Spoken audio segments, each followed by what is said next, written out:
Did you know that there's actually 8 wonders of the world? And the 7 are found in maps, but the 8th is found right here, which is compounding interest. If you're sick of hearing my dad jokes, well, definitely do not watch this video. But if you're someone that wants to know how compounding interest works, especially with how you can leverage up with real estate and grow a massive portfolio, then definitely keep watching. Hey guys, my name's Ravi and welcome back to Personal Finance with Ravi Sharma. If you're new here, smash that subscribe button because I talk about real estate, cryptocurrency, and financial freedom. Now let's be real, finance and real estate can get quite dry.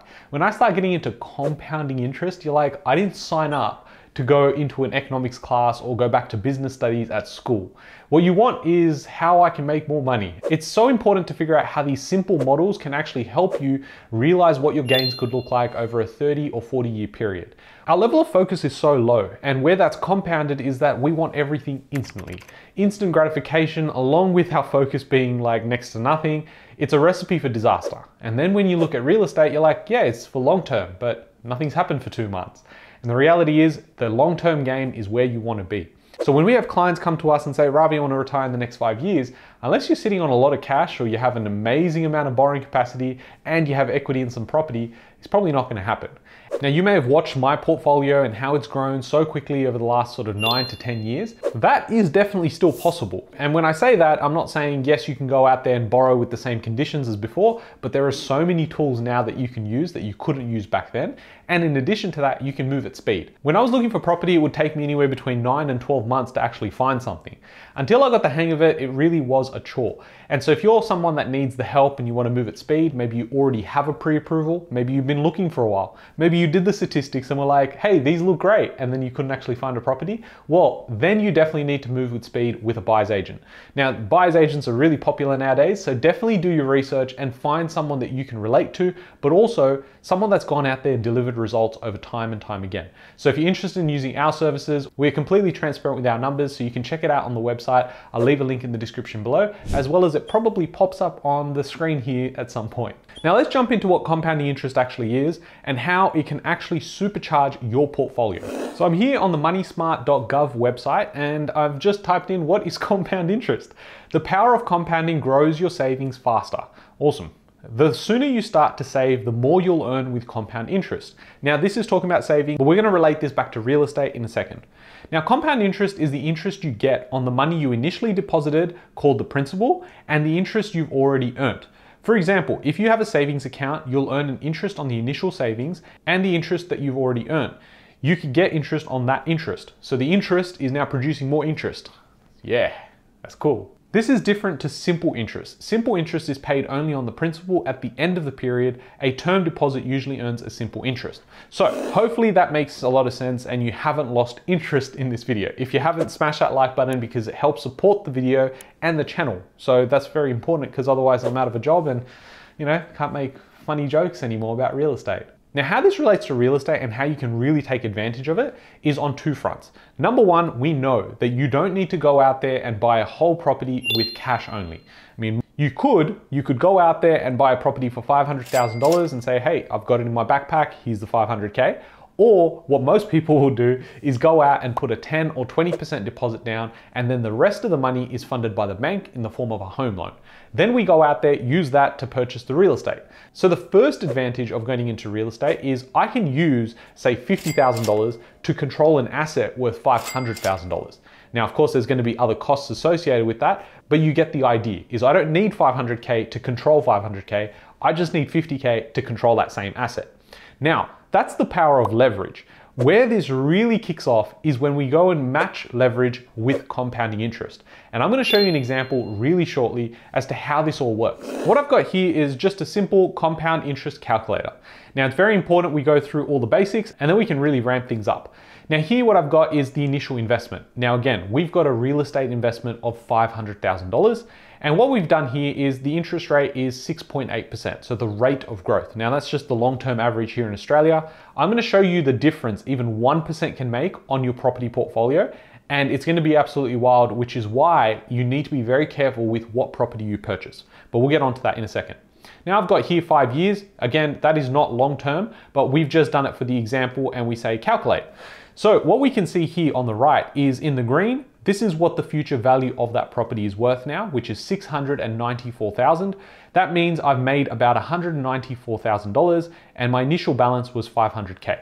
That would give me a rate of return of 38%.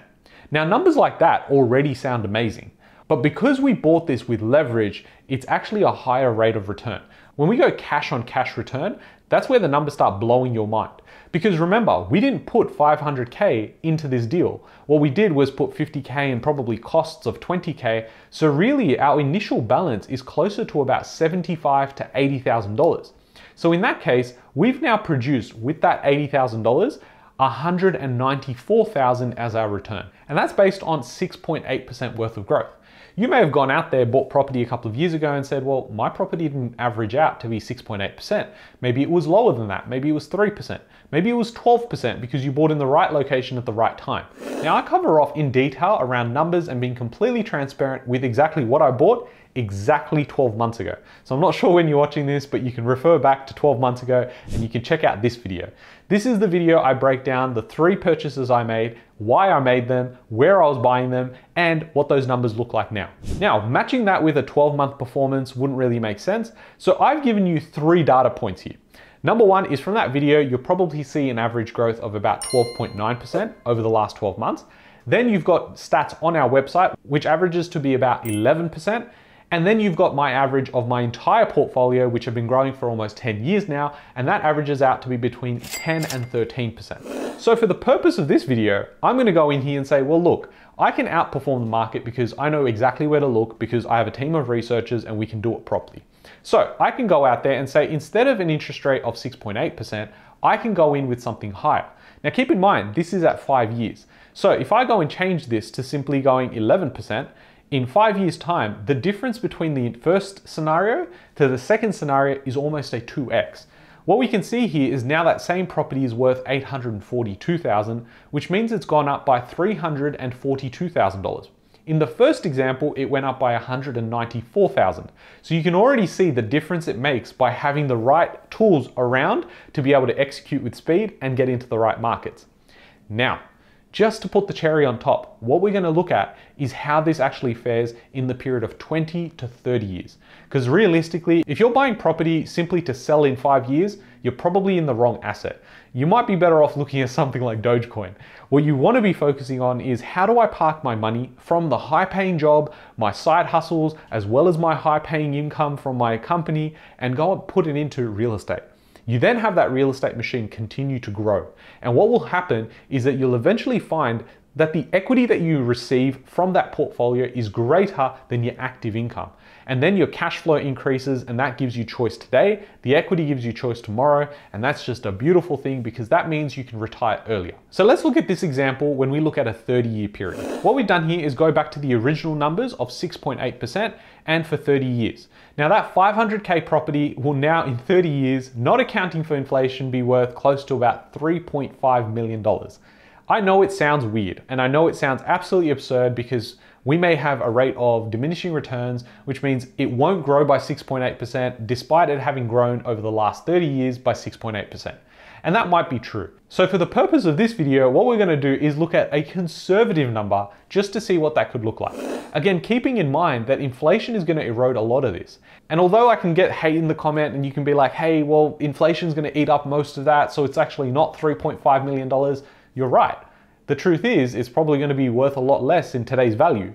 But if that's what I can achieve with real estate, imagine what would happen with savings. If I simply went out there, just put my money into a bank account and hoped that I made 3 to 4%. That's not even leverage money. So in that case, if you're gonna have the same argument around inflation, I've already said I agree. But you've got to then apply the same rules to the savings in your bank account. And that's why I have a problem when people say, oh, I just need $1 million. If I go and invest into X fund or I go and do this, I'll have $1 million by the time I retire. Now think about this. $1 million 20 years ago was actually like FU money. And now $1 million won't even buy you a place in Sydney. So when you think about how high prices can go, it's just our limiting beliefs, our mindset that keeps us grounded to go, no, that can never happen. I'm sure the guy that was selling the house for $190,000 in Sydney, say 20 years ago, would never have thought his property would now be worth $3 million when he's gone on to sell in 2024. So you end up with 3.5 in this example being at 6.8%. If we were to go and reduce this and it was 4% growth, what would that look like? It would mean that 500K property is now worth $1.6 million. Now again, at 1.6 million, you're still getting further ahead, and that's just with one property. I show exactly how you can retire filthy rich in Australia with just 2 properties in this video. So definitely go check out that one. You can basically go click on the card and then save it to watch later after you watch the rest of this video. So Ravi, why is this all so important? Why do I need to know about compounding interest? It sounds boring, and ultimately I can retire on $1 million or 1.5 mil by just saving my money, put it into some funds, and yeah, call it a day. Well, yeah, you probably could do that. But as we go through our later years in life, we have less and less choice. We also have less time, because if you think about it, if you're in your 20s and maybe your 30s and you don't have kids, you have a lot of time. And then you suddenly have kids, and although that's a beautiful thing and some people may not want kids, but each to their own, I'm in the camp that I really want to have a family. So that means I'm going to have less time in the next 2 to 3 years than I do right now, which means all the extra time that I have, I want to be focusing on building my machine. Because if I build my machine now, it makes my life so much easier later. You've probably heard that saying, easy life today means harder life tomorrow, or harder life today means easier life tomorrow. That's just basically how I live life. And when you think about it, life's just gotten easier, even though I take on more stress, I take on more things to do, and I actually really enjoy it. The numbers seem to get bigger, and things that I want to buy don't necessarily get bigger because I'm still wearing black t-shirts and whatnot. But I think you're starting to get my point. You don't need to go out there and buy like 10 different properties. You don't need a portfolio worth like $10 million today. It would be a nice to have, but if you could do the real basics of just buying one property, you'll learn the importance of how this works, how compounding interest works, how leverage returns work, and all those horror stories you heard about tenants ruining your property just never happened. That's when you'll have the confidence to go and repeat the process, and that is how you retire early and on your own terms. That is what I advocate for. If you want to do it in your 30s, if you want to do it in your 50s, let's go, let's make it happen. If you need the help, you can definitely contact our team. I'll leave a link in the description below. You can book a call and we can start moving at speed. I hope you guys have enjoyed this video, and if you have, and there's so many other videos on this channel, I don't know why you haven't subscribed yet. So you may as well smash that subscribe button, and then that way you'll be notified exactly when I bring out my next one. I hope you guys have enjoyed this one. Catch you on the next one. Thanks guys.